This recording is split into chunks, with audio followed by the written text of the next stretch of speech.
Okay, so we're for, they're against. So national security is a concern with the preservation of the safety and order of the nation. It takes issues with both domestic and foreign-based threats, which require government intervention to ensure that certain goals are met. So the internet as an asset has become a liability. With interconnectedness and networking of our society, liabilities have opened up which have never existed before. With less than friendly people growing up in a digitally literate environment, they're now capable of utilizing the scope and power of the internet that we have given it. Some examples of liabilities include access to power grids and sensitive economic data. Sometimes information is more valuable than morals, and so that justifies some tactics required by national security threats. As such, torture.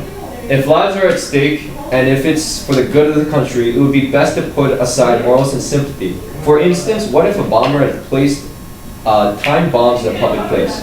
What would you do if you captured that bomber and you think that torture would be necessary and justified to find out in a timely manner where those bombs are, just to disarm them before they go off and suffer the repercussions of what has happened?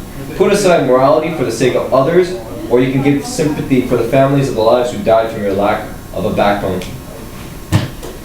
So the lack of regulation and disorder of the internet is inconsistent with our civilized society. So considering how the digital world is essentially an extension of our physical world, it is inconsistent with how we regulate things in the real world to create order. So some digital crimes that we are seeing rise are due to the lack of control and order, due to the lack of regulation. It is important to understand that civilization has been made possible by people giving up certain freedoms, such as being able to kill whoever or take whatever you want. So any freedoms which threaten the safety or basic unity of society must be regulated or controlled, if not abolished. This is a basic principle in society which most people overlook, take for granted. Certainly, no one is outraged by the fact that the government restricts possession of certain objects, such as guns, or limits free speech in the form of hate speech. These restrictions aren't arbitrary, but have tangible and measurable effects on the safety and basic unity of society. Digital privacy and anonymity are directly responsible for not being able to crack down on cyber attacks. And therefore, there is a tangible and measurable harm being done. We must limit those freedoms on the internet, since they are now interfering with order and security in society. And this is according to Thomas Hobbes' social contract theory, which is about state of nature versus giving up freedoms for the sake of order, stability. In a contemporary setting, the internet is a social wilderness and is a state of nature, and it needs regulation in order to create order and control. So, in 2013, 2 men were convicted of committing acts of terrorism in the United Kingdom. MI5 and the police were closely watching the 2 men flying back from Iraq and Afghanistan in suspected Al-Qaeda training. And MI5 acted when they found out of the intentions of the 2 men of what they were planning to do based on wiretapping and looking at their emails. Without such acts to look at while looking at the wiretaps and the phone tapping, there would not have been a prevention of an imminent terrorist attack from starting to happen in the United Kingdom. As such, without those acts in place, the United Kingdom might have suffered a catastrophic terrorist attack in its own home country. So it is better to say safe than sorry. So digital privacy is an illusion. The digital world being artificial and based on physical infrastructure, all the information you store all the information you share or leave on the internet is recorded on some server and accessible to someone with the right clearance. Take Facebook, for example.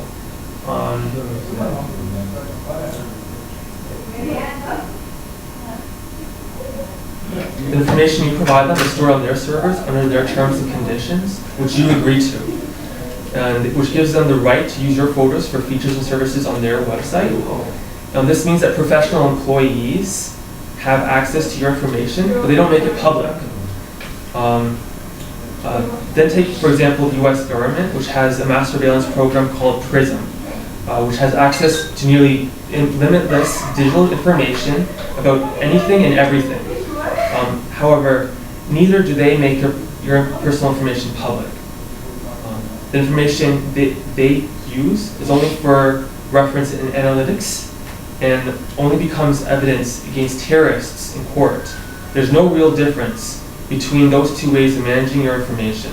The illusion of privacy still remains. Government surveillance is therefore consistent with the established concept of digital privacy.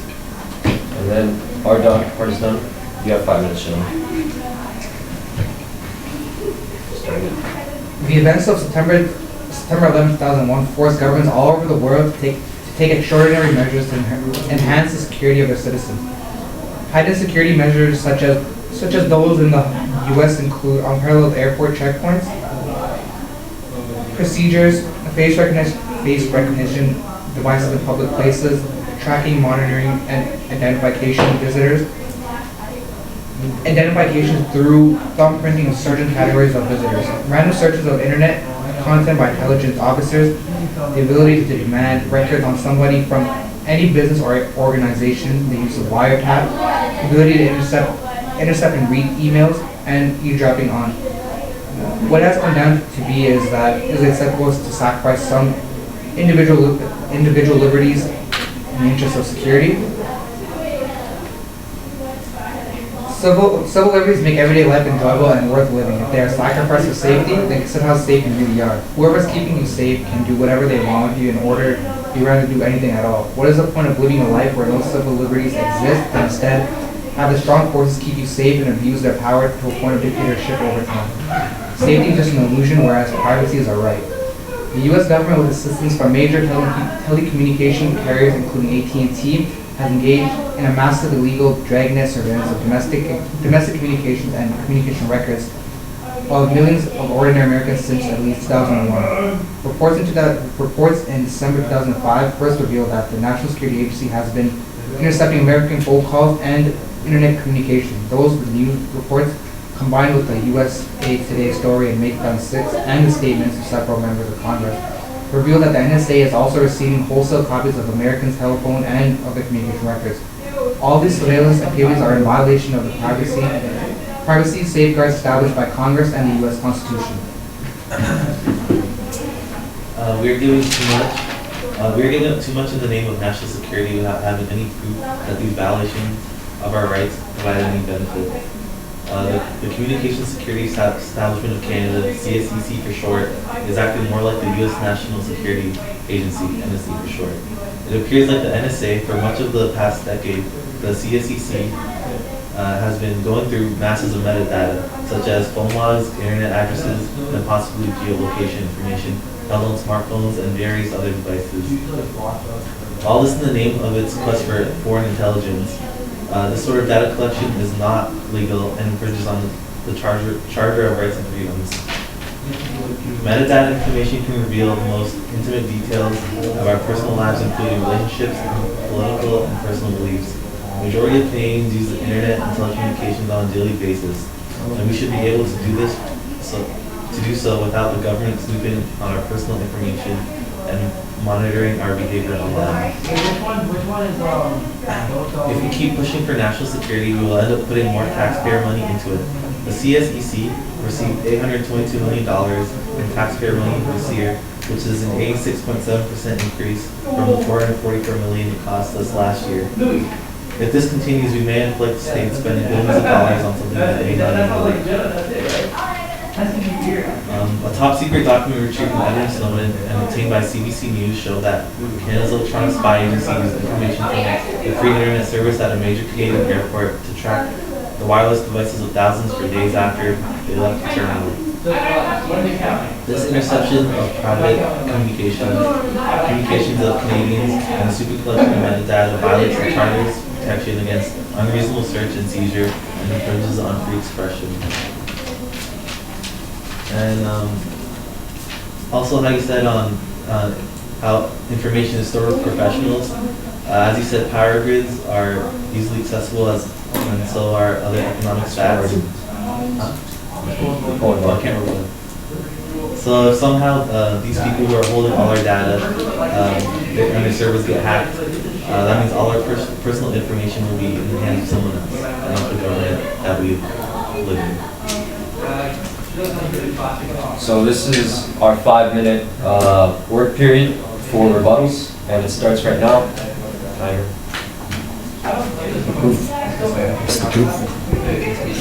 You can't see it, but it's 5 minutes. Okay.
You have 2 minutes left.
On the front, how many? 20 seconds left.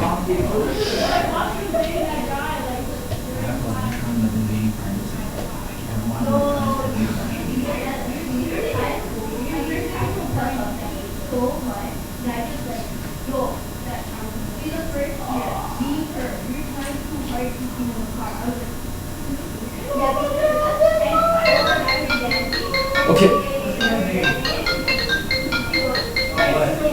We're done. So another fact is we need protection, we want protection, and the government is expected to provide that protection.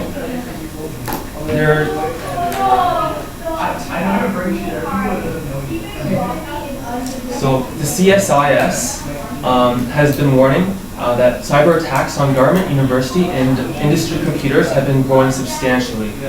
They have said that in addition to being virtually unattributable, untrackable, these remote operated attacks offer a productive, secure, and low-risk means of conducting espionage.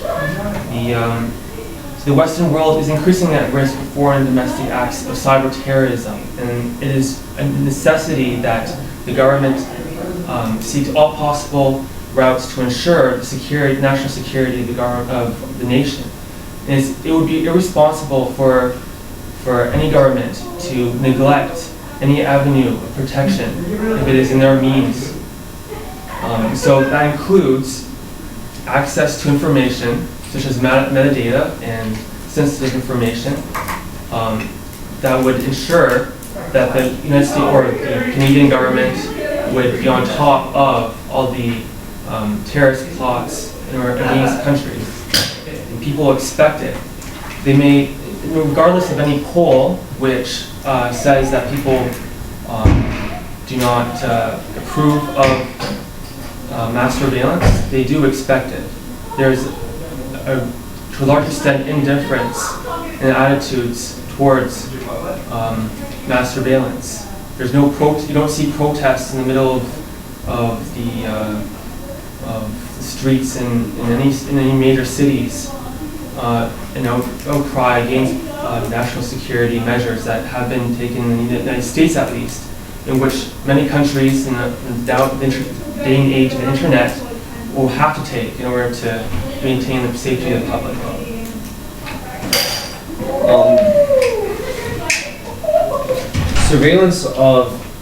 In the United States, surveillance of its own populace has been going on before Edward Snowden has publicly announced the files. And as such, before that, people did not give any notice because it did not affect his day-to-day lives.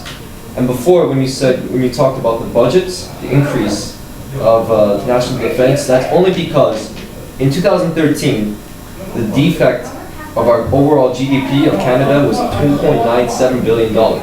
This, according to the defect in 2014, which was $2.8 billion, 2013, $29.7 billion was in defect.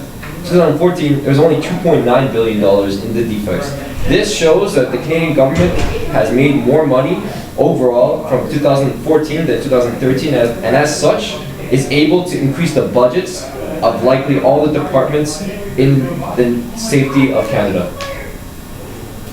And as for the idea that the national security and looking at the surveillance is not working, it actually did work. As in the CIA has stopped over 20 cases of terror attacks over the past 20 years.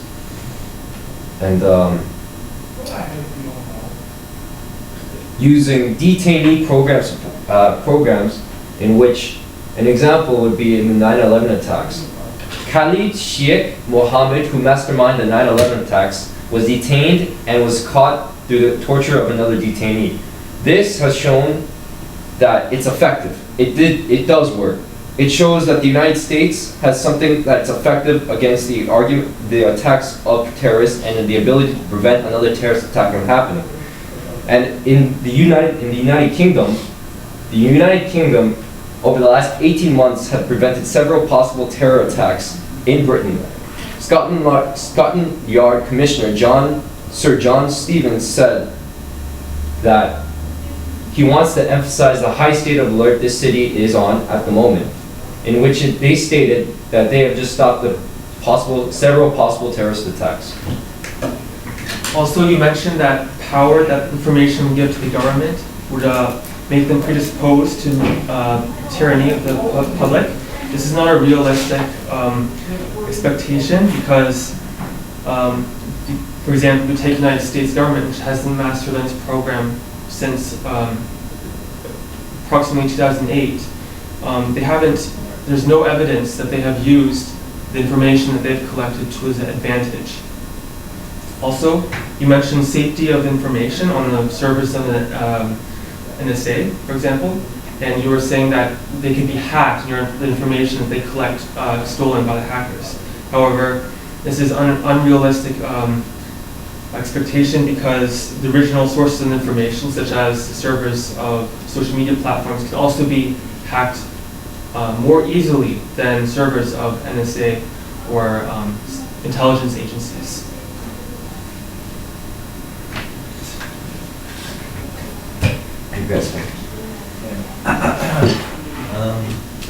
As you said, you want the internet being more to be like more regulated, have more surveillance. This would be a terrible idea.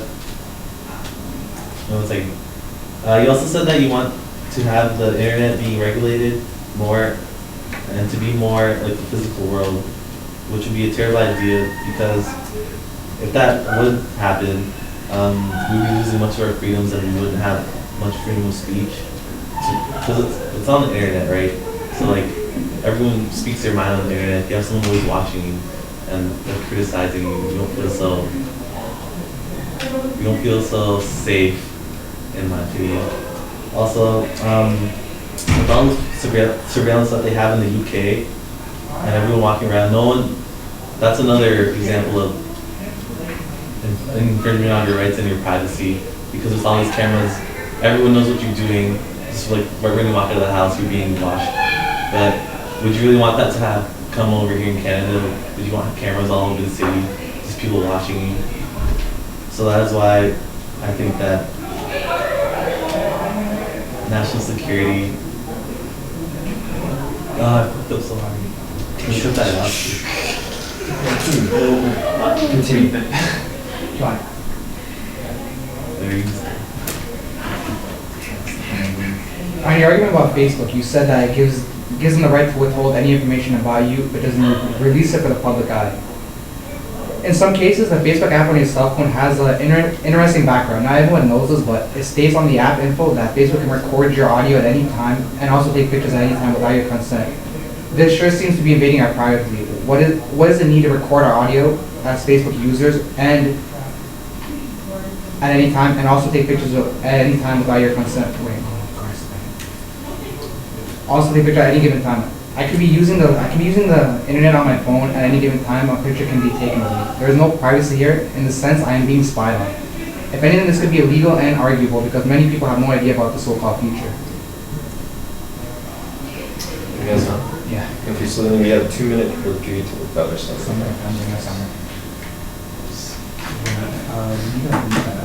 you have something to say then? No, let's cut down. Wait, let me just restate my last rebuttal. Okay, go ahead.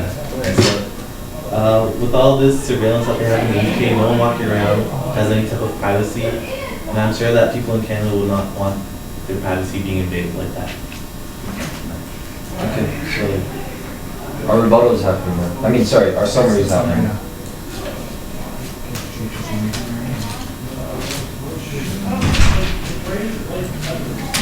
How much time do you have? 2 minutes? Yep.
Yeah.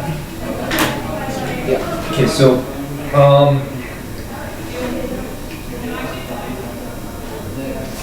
sorry.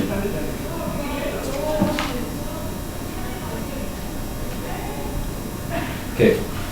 The argument that media surveillance is inhumane or cruel to the privacy of the common people is laughable. Ethics and morality is subjective. Different people will have different definitions of morality. We should not look at the justifiability of surveillance based on our emotions alone, but rather on the net benefit gained from torture. An example is net benefit gained from surveillance. An example would be information retrieved from wiretapping. Surveillance is a way more effective method than other interrogation techniques with the exception of using of leverage. An example would be threatening to rape or kill wives and kids if they don't cooperate, that's leverage. And the information is almost never incorrect because the bad guys never know that you're spying on them directly. This is better than interrogation tactics and snatch and grabs to demonstrate the government's power. It also shows the bad guys that they are under watch if you charge into their front rooms, guns showing.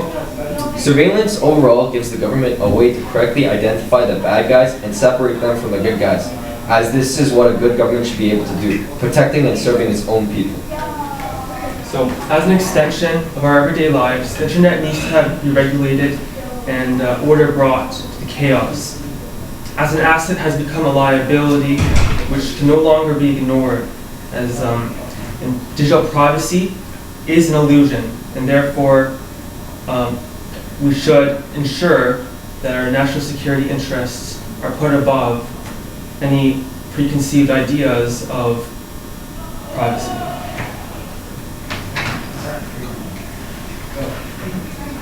At the end of the day, national security is an illusion. You shouldn't be throwing away your civil liberties for some so-called security. Yes, they provide some form of security we need in our country, but what they do can sometimes be illegal, such as obtaining phone call records or text message conversation of citizens who don't cause any sort of harm at all. You're basically being spied on. Pictures and audio can be recorded at any given time. You will never be able to have privacy. Overall, the government uses national security to violate our rights through the use of metadata, which means taking information such as phone logs and internet addresses. In the long run, national security may lead to a large debt on Canada, and we now want to make the states pay. You guys done? Yeah. Okay.